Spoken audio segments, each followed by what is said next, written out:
Listeners. I'm Coach Deaton. Coach Kamei. I'm Coach Oberbeck. Coach Sean, sorry. And we are excited to have this show. We're trying to mix things up. Hopefully we'll have a few more things to mix up next time. We'll have to wait and see. But we've got a lot to cover, so we're going to get right into it. We're going to talk about our sad Manchester United club right now. We're both kind of crying. It's ridiculous. I didn't forget my shirt. It was left at home. Which, you know, I considered doing the same thing this morning. I was like, why do I can even see why wanna you're wear wearing it? black. Yeah, I'm wearing black because I'm mourning for him. So there was some positives up until the weekend. So in the EPL, they beat Norwich 3-1. It could have been 5-1. Yeah. But we missed 2 PKs. Oh my God. But we still got 3. But we still got Yes. 3. And 2 different players missed them. It wasn't like it was the same player. Yeah, Rashford and Martial both missed the PK. But I mean, Norwich is the second to last place. Yeah. Yeah. So if we don't win that handedly, then there's really something wrong. Yeah. Right. Yeah. So it was good that we had that, and that was kind of a good spark for us. But then we played Bournemouth, and we lost. Okay, 1-0, and it just I don't understand it. But Ollie went back to his 4-2-3-1 formation. Okay, so when he played Liverpool, he went to basically a 3-5-1 or 3-4-4-2, however you want to call it. And then he did the same in Carabao Cup, which we'll talk about in a minute, against Chelsea. And then he did the same in Norwich.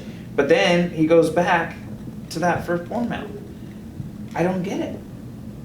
I know that the formation at the pro level shouldn't mean that much, but it seems to be a big issue for us. Yeah.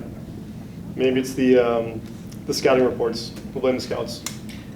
But he's still the manager. You could change it within Yeah. the game. And the minute you see that it's just not working. I mean, we went from being in 7th place to now being in 10th place.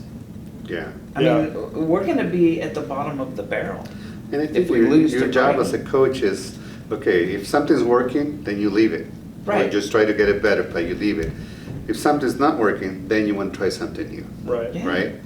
But if something's working, don't change it and go back to something that wasn't working. Exactly. You know? So I think for me, sometimes- the strangest thing about all of it is when you look at the big matches, the opener against Chelsea, Right. you know, the game against Liverpool, the game against Arsenal, even the game against Leicester. They're getting results in those big games, but then it's like they turn the switch off when they play everybody else. Yeah. And it's like, can't do that. You know, you got to be able to consistently Yeah. perform. Do what's and- working for you. Yeah. Yeah. And that's something that, like you said, it suppresses you because you're winning or you're doing well against all these good teams that are at the top. And then now you're doing something really bad against teams that are all the way at the bottom. Right. You know, to be playing against Norwich and, And even Newcastle a couple weeks back. It's like, yeah, come on. exactly. Well, and we played Brighton this weekend, and they're in 8th place. So it's like they're better than us on the table, and if we Yeah. lose to them, that's ridiculous. We lost to them last year. Do you remember that? I don't remember that one, but yeah. Oh, it was brutal. But now here's the point I want to make. Tottenham's in 11th. So does that necessarily mean that Man U's really that bad, or is it the EPL has gotten that much better, or is Tottenham also that bad? I mean, Yeah, I don't know. I mean, Tottenham is probably more surprising with their position on the table than United is because Tottenham is almost the exact same team that they were last year. Right. And they were battling for first the entire year last year. You know, same manager, same players, you know, nothing has changed for them. So it's like, why are they struggling? Or at least with United, you can kind of understand, like, there's been some changes. I don't know if you guys watched them against Everton on Sunday. I mean, they were struggling against them, and Everton's not doing well either. And the only player that was missing was Harry. wow. And for some reason, they couldn't get the ball, At least they came back because they were down 2-0. Right. They came back. But still, you should be doing better. They should be at a 4th place position. Or Right. 5th, at least. I mean, they have the same team from last year, like you were saying. So there's no reason for them to be doing so bad. Right. Yeah, I mean, I know it's still early in this season. We could still turn things around, but to me, this is the way I look at it. It's so frustrating because for 25 years, we were so dominant. And now, all of a sudden, we're crap. Yeah. And we're barely even a top 10 team in the EPL. You know, when is it going to get to that point where the board realizes it's the players? You got to do something. And when is Ole and the coaching staff going to realize Young and Rojo, they're done? Yeah. You know, I mean, Maddox, the only reason he's not playing is because he's hurt. You know? Yeah. And Mata, he's still on the bench, but it's like, okay, in this Bournemouth game, why? Rashford is exhausted.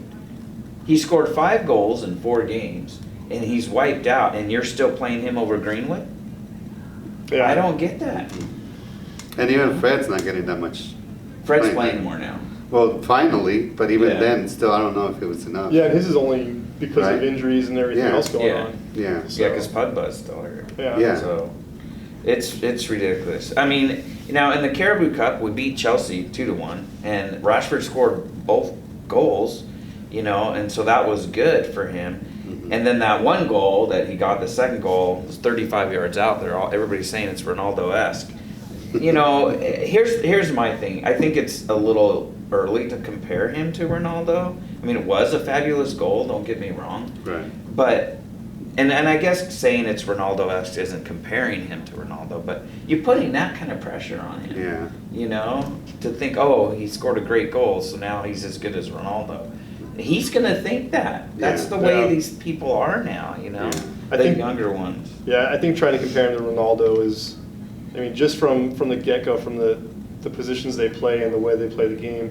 You know, when Ronaldo was young, it was always, he was on the wings, and he would score goals, but he wasn't there to score the goals. He had other guys to do that. He was there to dribble and put the pressure on the defense and to get the ball into Right. The people scoring the goals. the people scoring the goals. Whereas Rashford's in there, and he's kind of was brought in to be a forward when he had Lukaku and the guys in front of him, and now that they're gone, he's starting to get the center of the attention for that. Right. And so I look at him as more of an appointment, more like a Harry Kane. Right. So That's how you see Rashford. Rashford, yeah, that's how See, I see Rashford. Rashford more like a winger. Mhm. I don't see him as a number 9 or a number 10. I Yeah. think he should be out on the wings. Mhm. He's got that speed, Mhm. and he can always get inside Yeah. when he needs to. But I think he's better out on the wings. But I just think that like he's good at capitalizing on opportunities. Right. And so I think if he's in that number 9 role, he's got more potential for those opportunities to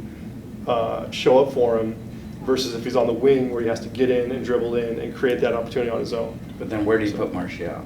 Because So Martial to me is a 9. Yeah, see, I would put Martial on the wing because of his speed and let him be the guy that gets the ball forward and works it into the offense. Yeah. Which they both have that Yeah. ability, so they both can do it. Where would you put him? Well, at first I didn't say anything because I know you liked him on the outside, Yeah. but I always thought that the big man should go in the middle. With his Martial's talent. a big guy. Yeah, no, but I'm saying the way Rashford, when he goes in the middle, in the air, you know, any ball that you put him, you know, he's going to get to it. I don't know. I mean, to me, He's not getting those crosses from James or Wan-Bissaka though. Mm, But neither is Martial. well, Pogba is the Pogba. one that should be getting those. yeah, but Pogba for some reason is playing more defensive than anyone. Well, yeah, that's a problem too. Yeah.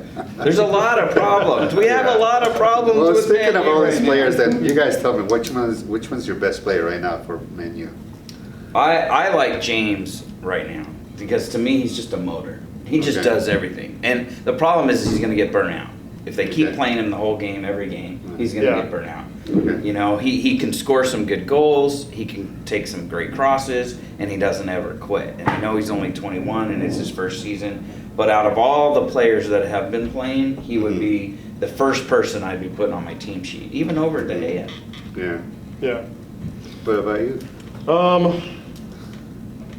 There's players that I like, and probably a little bit more of a sentimental attachment to him that I shouldn't have. But I do like Lingard. I think that when he first started coming into the team, he looked really good, had a lot of positives to the way he played. He seemed like a team player. He seemed like a guy that was going to be putting in the effort all the time. And I think that he still has that ability to produce. but it seems to be a little more inconsistent these days. So Yeah, I think we were talking about, you talked about that before. Yeah. Whereas for some reason, these guys who Yeah. started great, now they're not as yeah, consistent. but I'm always a fan of like the homegrown talent that kind of comes Yeah. up through the ranks, and then when they get into the first team, they start playing, they start doing well, and they kind of Right. show you that, hey, the youth system for this club is working. We can't forget, you guys were talking about Ronaldo earlier. He came out of Man U.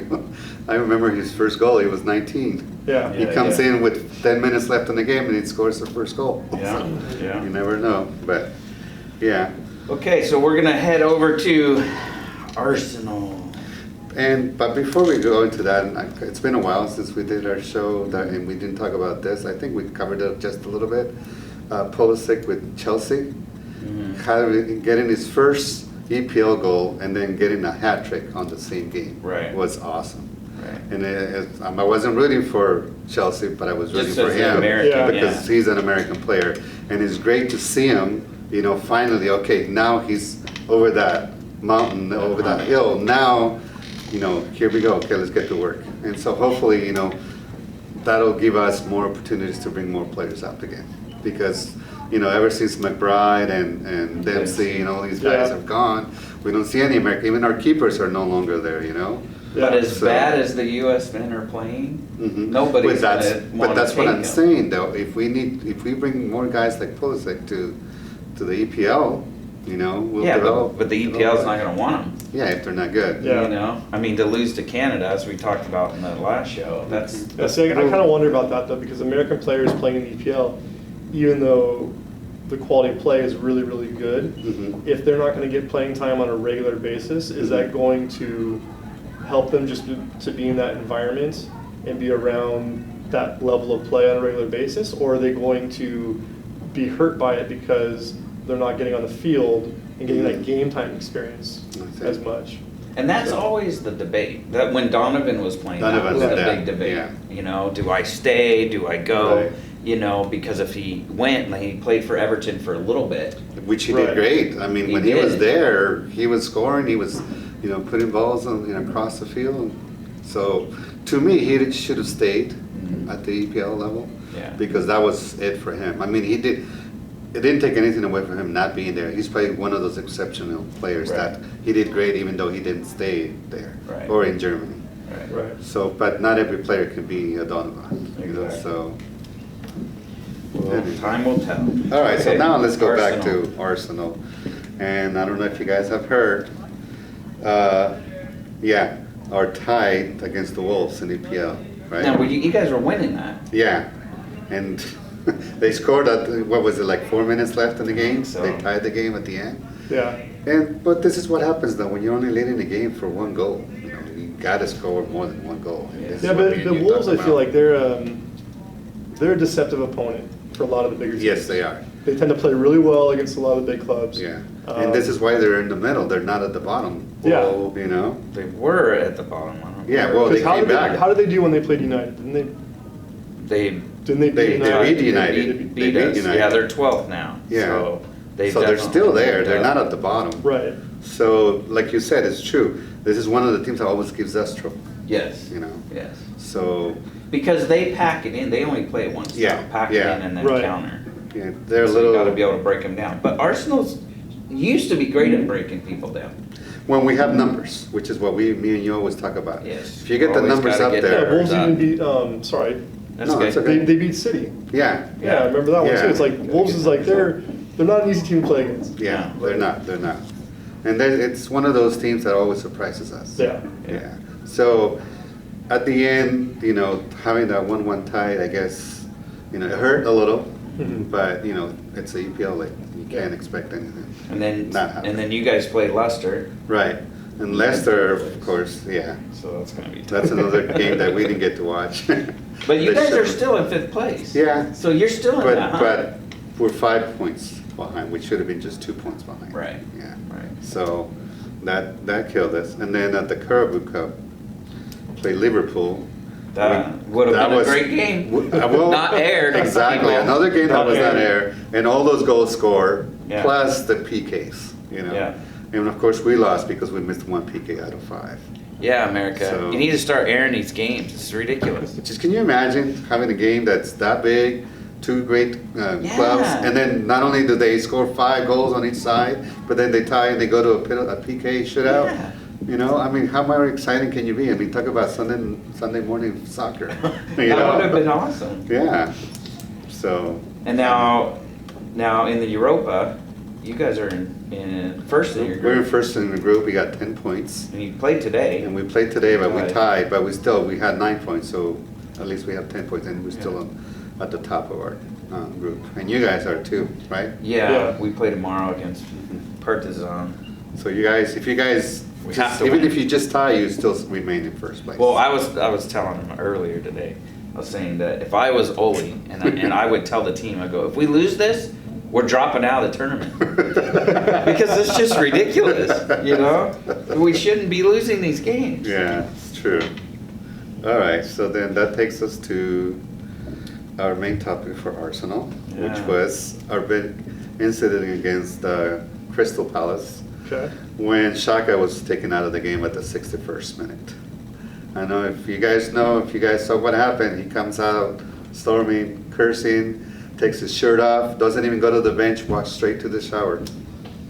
So. I saw What did the you guys- highlight of that. Yeah, him all I coming heard off was the the team. highlights of it and getting subbed out and Yeah, He not was being happy mad. about it. he was not He was happy. mad. You Yeah. could see it in his face. He was mad. Yeah. And then my first reaction was, well, is he mad because he's coming out? Mhm. You know? Yeah. And maybe because he's been getting subbed quite a bit. Is that Right. what the issue is? Because he's only been with the team for 2 seasons, so this is But technically his second season. he's right in about one thing is that he does work hard. Right. He's one of those players that will give you 100%. So why does So, he keep pulling him? That's the thing. That's- But what we found out was that wasn't why he was so mad. Yeah. So why was he so mad? Well, he was mad because all these things have been going on, and he said it himself that it's been happening even before the game, like months before the game, where all these things with the fans on the Social media. on the social media have been just bagging on him. I mean, he was saying, and quote, this is his quote, saying that this has been said to him. Someone said to him, "Oh, we're gonna break your legs," or somebody else said, "We're gonna kill your wife." Someone else says, "I hope your daughter gets That's like- cancer." I mean, it's And these are the home fans Yeah, saying this. exactly. So now we don't know how true this is, but if he's saying this, that he's getting this by fans, I mean, there's always those people on social media that have nothing else to do. Or Yeah. if they hate someone really bad, they hide themselves behind social Yeah. media and they'll say stuff like this. But like he was saying, it can get to the person, when all this hate talk about someone, it's gonna get to them. Yeah, and you're So gonna blow up he's- eventually. Yeah, and I think this is something that came out of this, and he's saying, because of all these things that happened to him, he just blew up at that, game when they took him out. He just had it, because I'm pretty sure that all the fans were booing. I mean, we weren't at the stadium, so we Right. couldn't tell. But if they're booing at him coming out, of course, he's gonna blow up if all these things are building him up, Yeah. Yeah. So he's stripped of the captaincy. Yeah. Okay. And he's no longer part of the Gunners leadership group, whatever that really. Right. And then Ole entails. is saying that he may not even be there Emery. for the rest. Oh, sorry, Emery. Yeah. Talking about Ole for so long. Now I'm confusing him with Emery. Yeah, Emery was saying that he may not even be there after January. And he hasn't been in the lineup since that game. And we've had 3 games since. Well, maybe he went to the wrong red team 2 years ago. Maybe he needs to come to our team. There you Well, go. there you go. Maybe you guys Take can it use for a little bit. See Every, what happens. every once in a while, you do those trades and it end up to work. Work Yeah, with I Van mean, Persie, but didn't work not with work with Sanchez. Sanchez. Didn't work with Sanchez, right. And Sanchez is mad that he left Barca. Yeah. That's what he was saying lately, so, Yeah. well, he was fine on Arsenal too, because he was scoring. Yeah. So But as soon as he left, Arsenal didn't like him, right? He started off well and then kind of Yeah, tapered off a little bit, and they're like, exactly. "Oh, well, we're gonna move on." yeah, yeah. He wasn't, he was doing okay. He got better. He finally adapted to Arsenal's playing system. And then after the first year, he just went down. Yeah. And then we let him go, and then he just wanted out too because he wasn't getting the playing time. And as soon as he goes to you guys, it's even worse. Well, yeah. And he must have had it in his contract. He could only play on the left. Yeah. That was annoying, because he wouldn't play anywhere else. Right. Which drives me up the wall, they're professionals, Yeah. so. All right, so we wanted to talk about, you had some good comments about VAR. Oh, about the VAR, I'm not a big fan of it. That's true. I think that it's, if they want to play with it, if they want to work out the bugs, it should be happening at a lower level of play than at the Premier League, because it just, it slows things down, and then it just makes everything questionable. And that's probably my least favorite thing about it. Like, how many of the offside calls have we seen that either been overturned or PKs are not being called. yeah, PKs not being called, Or where- have been when they weren't. yeah, Or somebody, I think Sunday at the Everton game, somebody got a red card after the fact that, okay, somebody broke his foot. But it wasn't like one of those fouls where, he went to go break his foot. It just so happened that he made contact and then he landed wrong and he broke his foot. And so now the ref changes his mind. Instead of a yellow, he gives him a straight red. Oh, yeah. And why can't they use VAR to show that it wasn't really a bad foul? I mean, and that's the thing, and this is the reason why I don't like the VAR, because you're seeing it in other sports the same way. Football, I mean, I hear analysts in football saying the same thing. Mm-hmm.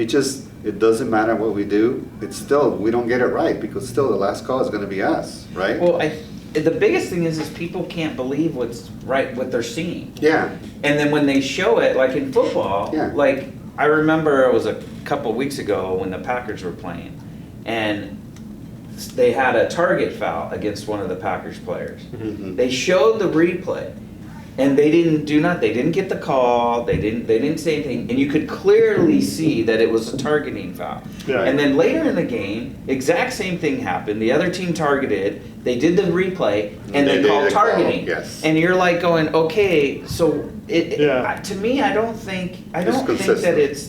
I don't think that it's the system Mhm. of VAR. I think it's the people that are behind the system aren't making the right calls. Yeah. Yeah. If you can see it right in front of you, but yet you decide to go against it. It's almost like watching a Patriots game. Mhm. They cheat. Right. We know they cheat. No NFL team can be this dominant for so long without cheating, because these are pros. It's not like when we were coaching together, or when you were coaching Right. the boys and you're playing Santa Ana and you're losing 10-0 every time. That's normal, right?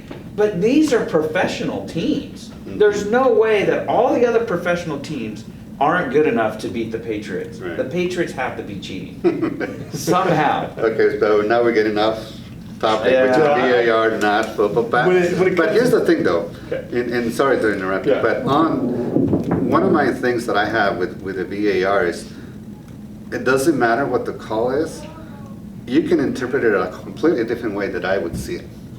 Unless it's blatant, No, easily but right even there. then, though, because you have different angles. Yeah. I've seen plays that are being played in the same, that's the exact same play in a lot of different angles, and I'm seeing something different than what the commentators are saying. Right. They're saying, oh, his knee was down. Well, his knee's down in this angle, but if you look at the other angle, it doesn't show that the knee being down or something Right. like that.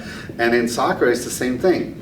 Who is doing the final call? Because, now we don't get the ref saying, okay, you get the last call. I mean, they were talking about, they made this whole, what do you call it, like the monitor thing for Right. them, and they're not even going to look at it. Now Well, they're that's just an making issue. their, Yeah, they're that's just an getting the issue. call on their ears. Yes. And so now, well, who's making that call now? Is that a ref? Is he an EPL ref? But see, that's Or the is difference he a between the backup ref? NFL. That's the difference between Yeah. the NFL and the EPL, because the VAR, they don't go and look at it every time, the Right. refs. Mhm. But if you look at the NFL, the referees go and look at it themselves. Yeah. So they're the ones making the call. Right. And And I- that was going on at first, I think, was it the World Cup where they were actually doing it in Yes. soccer? Where they had the Yes. screens Yeah, and you go sign yeah. down and look at it. Yeah. And then they stopped doing that. Well, and the thing that I don't like about the VAR, the biggest issue, and I think you're gonna see more and more of it happening, is that it's gonna allow everybody, every team, to question every decision that gets made. So if a call goes against you, like let's say it's an offside call and it goes against you, then all of a sudden you're gonna say, well, go back and look at the VAR. You owe us one for that. Right. Or if it, Yeah, but they're not gonna do that. right, You know, they're but it's gonna slow the game down and it's gonna, Right. you know, just. It's gonna get more heated. Yeah, it's gonna Yeah. make things a bigger issue than what they need to be, just because people are like, well, go look at this, go look at the screen, Right, you know, right. go see what it says.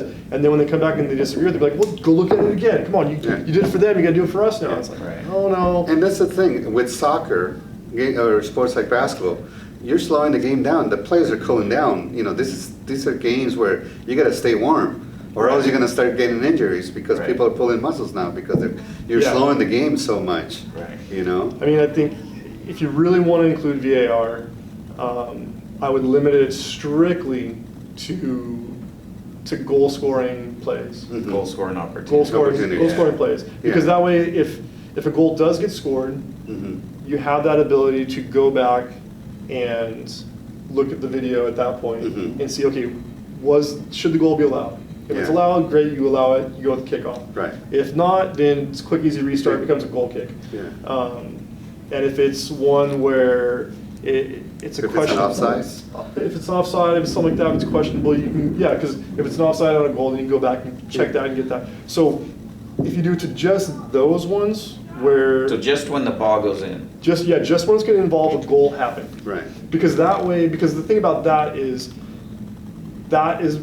a major outcome in the game. Mhm. Is it going to be a tie? Is it going to be a win? Is it going to be a Right, loss? right. Everything else can be. But then again, that's changing how even the refs make calls. Because I've seen games now where the refs are not putting their flag out because they say let the play until the ball either goes out of bounds or gets scored. But now now the silent ref is just not putting his flag out because he was told to wait to see what happens. Right. And then Yeah. once he pulls it up, everybody's going boo boo. They're booing him, saying he's not doing his job. Right. Well, because he was told to Not wait to, and see yeah. what happens. Yeah. So now it's even changing the way. Well, and the there is game's already a called. break in the Yeah. game at that point because they're celebrating the goal. Right. And getting set Yeah. up. So Yeah. you're not missing up that much time by reviewing it as quickly Exactly. as you can. Yeah. The only other thing I would say is if VAR were to say, okay, we're only gonna do it on specific situations, definitely goals being scored. But also, like, if someone goes down hard enough or gets tackled hard enough or whatever, anything where the trainers are out there for a certain period of time, I mean, if they're just coming out and they just spray and then you're done, Right. then okay, fine. But anything else, you need to review that. Yeah. Because it could show that the studs were up or whatever. Right. And refs can't. But then it's going to always start do going that. into, well, is the guy diving? Is he not diving? Well, but that's what I'm saying. Only if the trainers come out for a certain period of time, you have to figure out what that Yeah. period of time is and maybe put a time limit on it. That would be my other suggestion. Speaking of time limit, I think Yeah. we're running out of time. Okay, hopefully you guys enjoyed the show. I thought it was great. We had some Yeah. games. And we had Could some do great that. discussions, so we want to hear from you guys and see what you guys Please. think about, especially VAR, right? Oh, yeah, VAR. Right? Yes. Let us know who your best Instant player replay is for you Man U. Americans that don't watch soccer. There you go. Yeah. And let us know who your favorite player is in your team. Yeah, sounds good. All right? All right. All right. All right. Thanks. Thanks Thank for you. watching. I We'll will see you see on the you. next one. All right.